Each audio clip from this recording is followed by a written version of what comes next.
حروف بدلتے نہیں، ردیف کے جو حروف ہیں وہ بدلتے نہیں. ردیف وہ حرف یا حروف ہیں، بات سمجھو، یعنی کہ ردیف وہ حرف یا حروف ہیں جو شعر کے دوسرے مصرے کے سب سے آخر میں یعنی قافیہ کے بعد مستقل طور پر بار بار آتے ہیں. ردیف کے حروف بدلتے نہیں، ردیف کے جو حروف ہیں وہ بدلتے نہیں ہیں. نمبر 3 قافیہ. کیا ہے؟ قافیہ حروف اور حرکات کا وہ مجموعہ. قافیہ کیا ہے؟ حروف اور ان کے حرکات کا وہ مجموعہ جو ہم آواز ہوتے ہیں. حروف اور حرکات کا وہ مجموعہ جو ہم آواز ہوتے ہیں، یعنی کہ آواز ایک جیسی ہوتی ہے. حروف اور حرکات بدلے ہوئے مگر آواز کیا ہے؟ ایک جیسی ہے.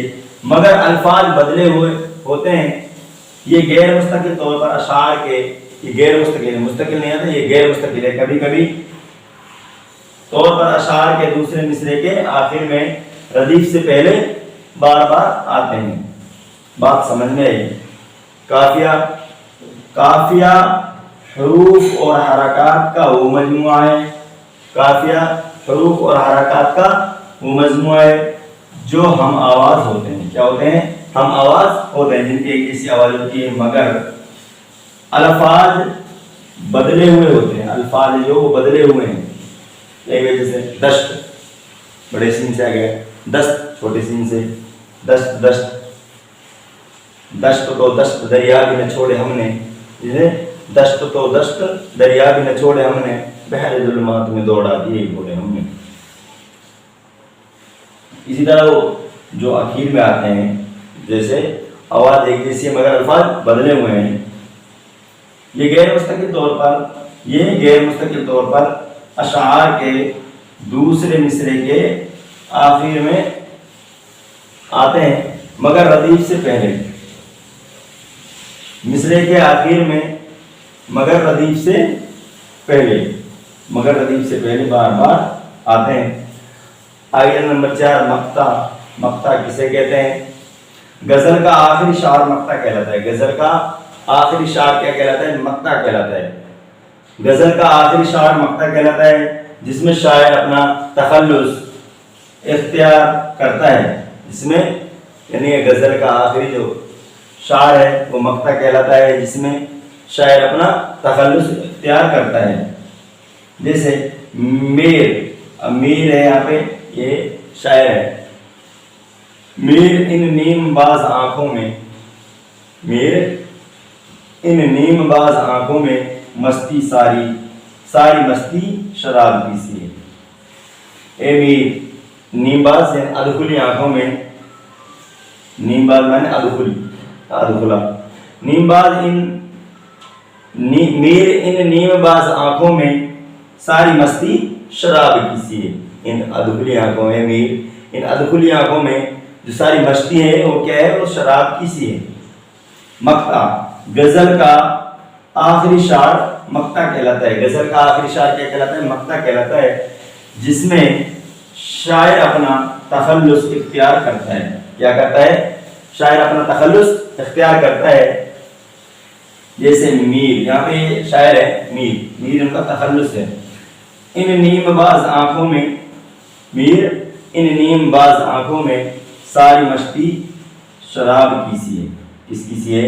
اے میر ان ادخلی آنکھوں میں جو مستی ہے، جو ساری مستی ہو کیا ہے؟ وہ شراب کی سی ہے. اب لاسٹ نمبر 5 بحر. شعر کے ناپنے اور وزن کرنے کے پیمانے کو بحر کہتے ہیں. شعر کے ناپنے اور وزن کرنے کے پیمانے کو کیا کہتے ہیں؟ بحر کہتے ہیں. بحر چھوٹی بڑی ہو سکتی ہے اور مشکل و آسان بھی ہو سکتی ہے.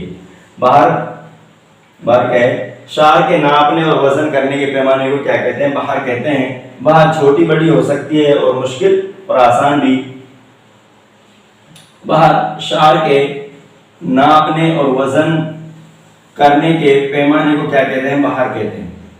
بحر چھوٹی بڑی ہو سکتی ہے. بحر ہے جو چھوٹی بڑی ہو سکتی ہے، اور مشکل و آسان بھی، مشکل بھی ہو سکتی ہے اور آسان بھی ہو سکتی ہے۔ نوٹ، غزل کا سب سے عمدہ شاعر شاہ بیت، غزل کا سب سے عمدہ جو ہے سب سے اچھا شاعر ہے وہ شاہ بیت یا بیت الغزل کہلاتا ہے۔ کیا کہلاتا ہے؟ بیت الغزل کہلاتا ہے۔ نوٹ، غزل کا سب سے عمدہ یعنی سب سے اچھا شاعر شاہ بیت، کیا ہے؟ شاہ بیت یا بیت الغزل کہلاتا ہے۔ تو دوستو، کیسی لگی آپ کو ہماری کلاس؟ امید ہے کہ اچھی لگی ہوگی۔